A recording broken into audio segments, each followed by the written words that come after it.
Hello friend, welcome to it and repeat. কেমন আছো সবাই? আশা করি সবাই খুব ভালো আছো। আর সপ্তাহের শুরুতেই নিয়ে চলে এসেছি দারুণ টেস্টি একটা রেসিপি। আজকের রেসিপি হলো ডিম ভাপা কোরমা। পুরো রেসিপিটা দেখো, আশা করি ভালো লাগবে তোমাদের। আর দুদিন ধরে ভিডিওটা দিতে পারিনি, একটু শরীরটা ঠিকঠাক ছিল না তার জন্য। তাহলে চলো রেসিপিটা শুরু করি, সঙ্গে থাকো। এখানে আমি দেখো 7টা বাটি নিয়ে নিয়েছি, আর বাটিগুলো একটু এক সাইজের নিয়ে নিয়েছি। আর এখানে বাটির মধ্যে আমি প্রত্যেকটা বাটির মধ্যে দেখো তেল ব্রাশ করে নিচ্ছি। আরও একটা বাটি নিয়ে নিলাম, তার মধ্যে একটুখানি নিয়ে নিয়েছি নুন, আর একটুখানি নিয়ে নিয়েছি লঙ্কার গুঁড়ো। এটাকে খুব ভালো করে একটু চামচে দিয়ে মিশিয়ে তারপরে আমি এই বাটিগুলোর মধ্যে এটা দিয়ে দেব। তা এর মধ্যে তো আমি একটা করে ডিম ফাটিয়ে দেবো, বুঝতেই পারছো। তাতে কি হবে বলো তো, এই যে নুন ঝালটা যে দিচ্ছি ডিমটার মধ্যে, কিন্তু স্বাদটা খুব সুন্দর ব্যালেন্স হয় এইভাবে যদি নুন ঝালটা দিতে পারো। আর অবশ্যই হাত দিয়ে কিন্তু ছড়িয়ে দেবে, চামচি দিয়ে দিলে কিন্তু এক জায়গায় থাকে জিনিসটা। তবে একটু হাত দিয়ে ছড়িয়ে দিলে কি হবে বলো তো, ছড়িয়ে যাবে জিনিসটা।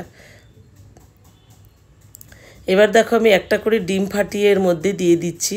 আমি একটা করেই ডিম দিলাম, তোমরা যদি মনে করো দুটো করে ডিম দেবে তাহলে দুটো করেও দিতে পারো, তবে আমি একটা করেই ডিম ফাটিয়ে প্রত্যেকটা বাটিতে কিন্তু দিয়ে দিলাম।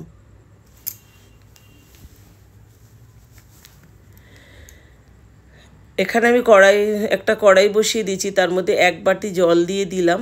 তারপরে একটা স্ট্যান্ড বসিয়ে দিয়ে একটা জালিও বসিয়ে দিলাম। জালিটার ওপরে এবার আমি এই বাটিগুলোকে দিয়ে দেব। আর 7টা বাটি বসাতে আমার একটু অসুবিধা হয়েছে, তবে একটু সাবধানে বসিয়ে দিয়েছি, কোনো অসুবিধা হয়নি তাতে। তারপরে একটা থালা দিয়ে ঢাকা দিয়ে দেব। একদম হাই ফ্লেমে 7 থেকে 8 মিনিট রাখলেই কিন্তু খুব সুন্দরভাবে দেখবে ডিমটা ভাপা হয়ে যায়। অনেক সময় দেখবে একটু স্বাদ বদলাতে তো ইচ্ছে করে, ডিমের ঝোল তো অনেক রকমই খাও, তা মনে হয় দেখবে কোনো কোনো সময় মনে হবে একটু ডিমের পোচ করে রান্নাটা করি। তা এমনি কড়াইতে যদি ডিমের পোচ করো তাহলে দেখবে একটু ছড়িয়ে যায়। তা এইভাবে যদি করে নাও না, দেখবে খুব সুন্দর হয়। দেখো 8 মিনিট পরে আমি ঢাকনাটা তুলে নিলাম, দেখো কত সুন্দরভাবে ডিমটা কিন্তু ভাপা হয়ে গেছে। তারপরে এইভাবে কিন্তু করে নিতে পারো, তবে ওটা ভাজা হয় আর এটা ভাপা হয়, একটু আলাদা টাইপের হয়। তা একবার বানিয়ে নিও তোমরা।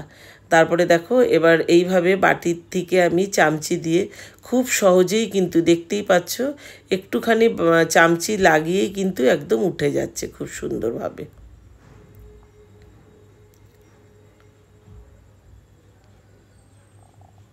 তা দেখো প্রত্যেকটা ডিম কিন্তু আমি নামিয়ে নিলাম।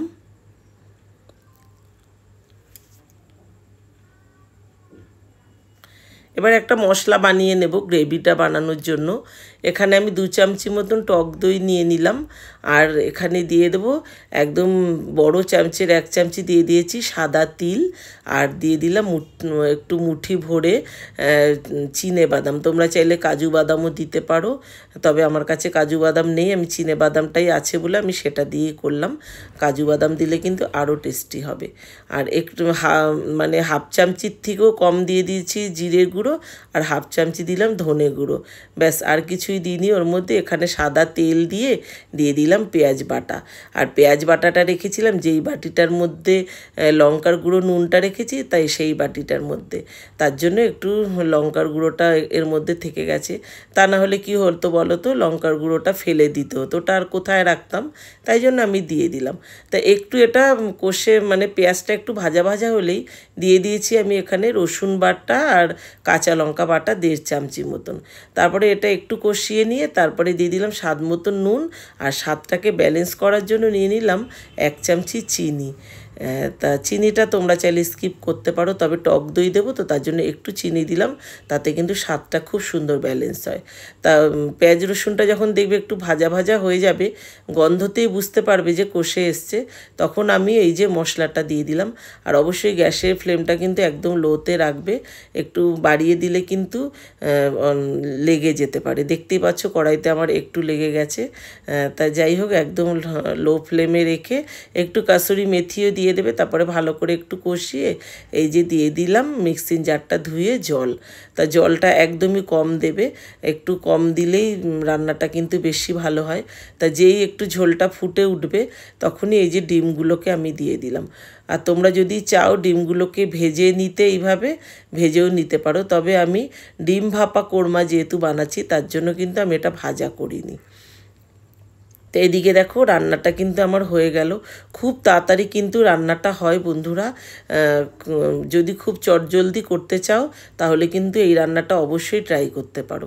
সবশেষে দিয়ে দিলাম একটু গরম মশলার গুঁড়ো আর দিয়ে দিলাম গোলমরিচের গুঁড়ো, আর তারপরে সবশেষে দিয়ে দিলাম 1 চামচি মতন ঘি।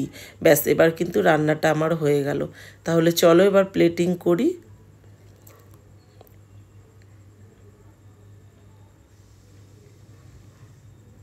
তা দেখো একটু ঠান্ডা হওয়ার পরেই, মানে একটুখানি গ্যাসটা নিভিয়ে দেওয়ার 5 মিনিট পরেই কিন্তু আমি প্লেটিংটা করছি।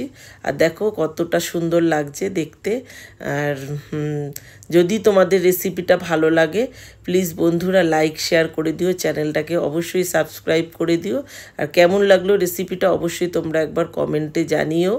আর যদি তোমাদের ইচ্ছে করে অনেক অনেক এরকম রেসিপি দেখতে যদি তোমরা চাও অবশ্যই আমাকে কমেন্টে জানিও, আমি চেষ্টা করব তোমাদের প্রত্যেকটা রেসিপি দেখানোর।